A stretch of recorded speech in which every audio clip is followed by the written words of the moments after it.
आप सभी माता बहनों, आप सभी का बहुत बहुत धन्यवाद जो आपने हमें यहाँ पे बुला करके इतना प्यार सम्मान दिया और हमें आपके बीच में बोलने का मौका दिया।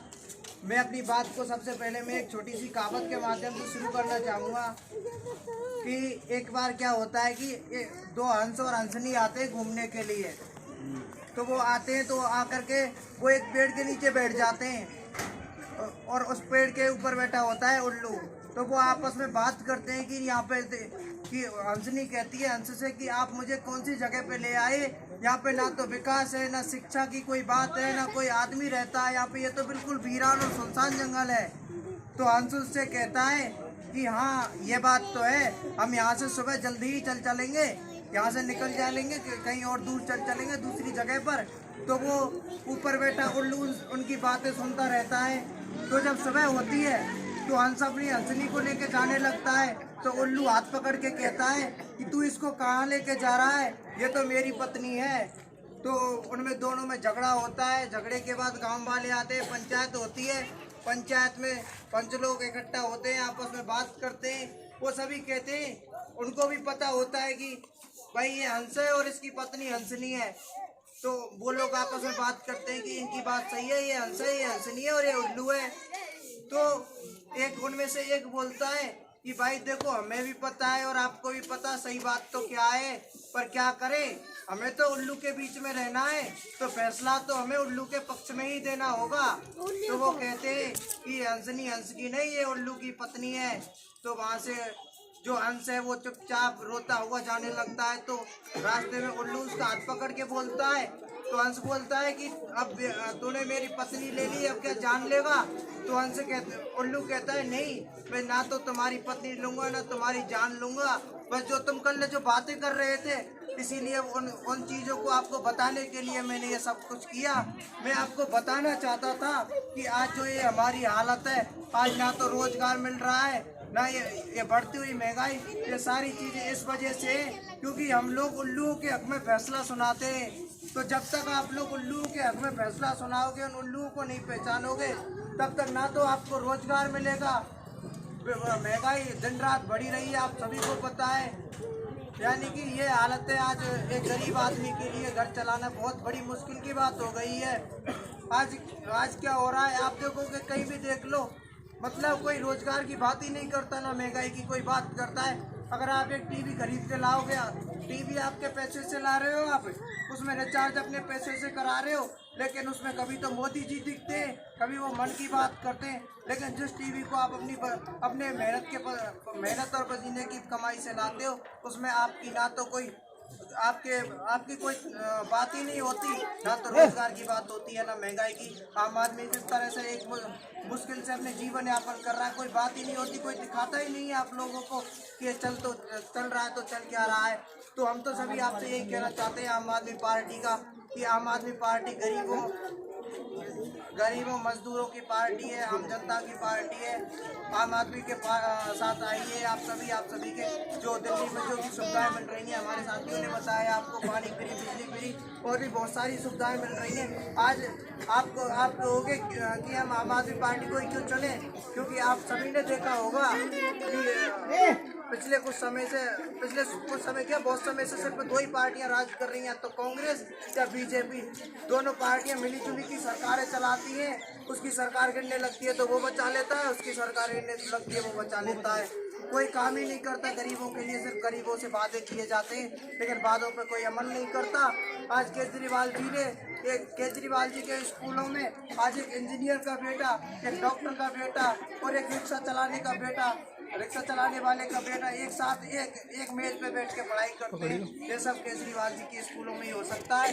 मैं तो आपसे कहता हूँ कि अगर आपको पानी, बिजली, बहुत सारी हमारी जो भी समस्या है, किसी को पेंशन नहीं मिल रही है, किसी को राशन नहीं मिल रहा है, जो समस्याओं का समाधान अगर कोई करा सकता है तो वो सिर्फ केजरीवाल जी हैं। इसीलिए आप केजरीवाल जी के साथ आइए, यहाँ से मजबूत कीजिए। आप यहाँ केजरीवाल जी के लिए टीम बनाइए, तैयार कीजिए, जिससे कि यहाँ पर केजरीवाल जी आएँ और जो राजस्थान में धूर्त परंपरागत पार्टियों की जो मिलीजुली की सरकारें चल रही हैं, इन सरकारों का खेल खत्म हो और आप लोगों को आपका हक की जो आपकी सुविधाएं, क्योंकि सुविधाएं कुछ लोग कहते हैं केजरीवाल जी लोगों को निकम्मा बना रहे हैं, लोगों को फ्री दे रहे हैं। अरे मैं उनसे पूछता हूँ फ्री क्या दे रहे हैं? आप एक माचिस खरीदते हो तो माचिस पे भी टैक्स देते हो। केजरीवाल जी जो भी दे रहे हैं आपके टैक्स के रुपयों से दे रहे हैं, वो खुद आपको, वो अपने ना तो वो घर से दे रहे हैं, आपके टैक्स का पैसा आपको ही उन सेवाओं के द्वारा लौटा रहे हैं। लेकिन बाकी की पार्टियां उन्हीं सेवाओं से, कोई 8500 करोड़ का जहाज खरीद रहा है, कोई 12 करोड़ की गाड़ी खरीद रहा है, वो उनके से ऐश कर रहे हैं। लेकिन केजरीवाल जी उन पैसों को आप लोगों के गरीबों के ऊपर ही खर्च कर रहे हैं। आज दिल्ली के अंदर 2500 रुपये वृद्धावस्था पेंशन मिल रही है, 2500 रुपये विधवा पेंशन है। लोगों को कोरोना में 5-5 हज़ार रुपये उन्होंने घर बैठे दिया है रिक्शे वालों को। लेकिन ये पार्टी क्या करती है, कांग्रेस बीजेपी, आज बीजेपी पार्टी है, निजीकरण का ऐसा खेल खेल रही है कि लोगों को समझ नहीं आ रहा है। लोगों को अच्छा लग रहा है, आप जाओगे सरकारी स्कूलों में जाओगे, आज बीजेपी कहती है, कांग्रेस अच्छा बीजेपी दोनों का एक ही है, ये दोनों ही मिली भगत, इन दोनों की मिली भगत है, मिलीजुली की सरकारें चलाती हैं। ये कहती है कि सरकारी विभाग काम नहीं करते। अरे कैसे काम नहीं करते? दिल्ली के अंदर जाओ, सरकारी स्कूलों का 98% रिजल्ट रहता है, वहाँ भी तो सरकारी स्कूल काम करते हैं, सरकारी हॉस्पिटल काम करते हैं, गरीबों का 60 लाख तक का इलाज मुफ्त होता है। लेकिन यहाँ पे सिर्फ वादे ही होते हैं। अभी एक चिरंजीवी योजना आई थी, चिरंजीवी योजना में क्या था कि गरीबों का इलाज फ्री होगा, लेकिन मात्र 5% हॉस्पिटल ऐसे हैं जो आपको फ्री इलाज दे रहे हैं। बाकी का सिर्फ किताबों में ही आंकड़ों की राजनीति चलती है, लेकिन जमीन पर कोई भी योजना ना आती है ना उतरती है। अब उनका कहना है कि सरकारी स्कूल काम नहीं करते, सरकारी हॉस्पिटल काम नहीं करते, वो उनको बेचना चाहते हैं। वो बेच करके देश की सरकारी संस्थाओं को, जो आपके खून पसीने की कमाई से बनी हुई है, उनको बेच करके वो निजीकरण का खेल खेल रहे हैं। प्राइवेट करके निजी लोगों के, अपने पूंजीपति दोस्तों के घर भरने का काम कर रहे हैं। अभी आपने देखा होगा कि कई सरकारी संपत्तियों को बेच दिया गया है, और सरकारी संपत्तियों को बेचने का मतलब आप नहीं समझ रहे। लेकिन बहुत कुछ दिनों बाद जब आपको पता चलेगा कि जब आप कहीं भी जाते हो, आप एक इलाज कराने के लिए जाते हो, सरकारी हॉस्पिटलों में जाते हो, तो आपके साथ आपका फ्री इलाज होता है सरकारी हॉस्पिटलों में। लेकिन ये सरकारें जब इनको बेच देंगी तो आप जब जाओगे तो आज भी यही है, प्राइवेट हॉस्पिटलों में जब जाते हो तो जाते ही आपसे 10-15 हज़ार के चेकअप वगैरह तो घुसते ही करवा लेते हैं वो। लेकिन आज जब सरकारी हॉस्पिटल रहेंगे नहीं तो कितनी बड़ी समस्या आएंगी गरीबों के लिए।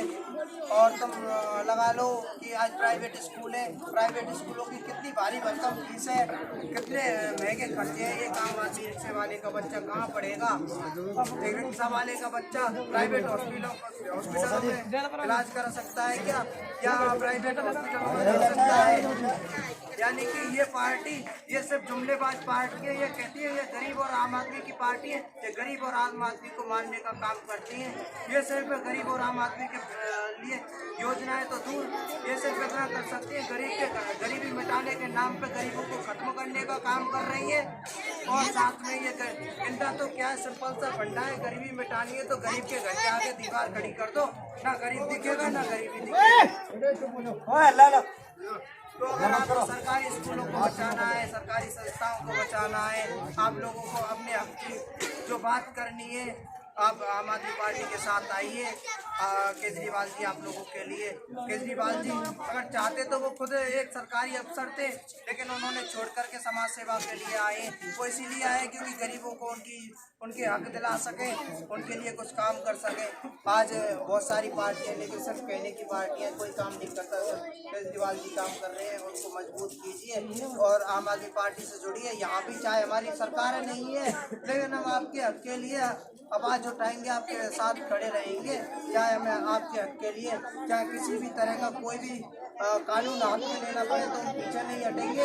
और आपसे ये भी वादा करते हैं कि जो भी सरकारी संस्थाएं जो आपके साथ नाइंसाफ़ी कर रही हैं, वहाँ भी आप काम कराने की कोशिश करेंगे पूरी की पूरी। और आपको किसी भी कर्मचारी, सरकारी कर्मचारी, किसी भी अधिकारी से डरने की बिल्कुल ज़रूरत नहीं है, क्योंकि आम आदमी पार्टी आपके साथ है।